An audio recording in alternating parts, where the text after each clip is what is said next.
Ayan, magandang hapon mga followers, mga viewers. Mayroon akong information sa inyo. Mayroon akong ibabalita kasi nung sa Davao ako, nabuksan ko yung email ko. Mayroon pumasok sa PayPal ko na $21. Alam niyo ba kung magkano yung $21?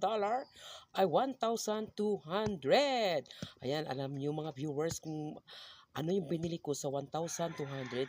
Mayroon akong nabili. Alam niyo mga viewers, ano yun?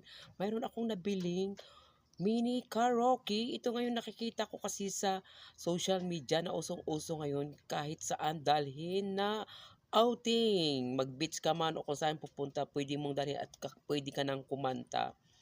Ayan, mga viewers, napapansin nyo, wala na akong ngipin sa baba. Kasi nalaglag doon sa lababo.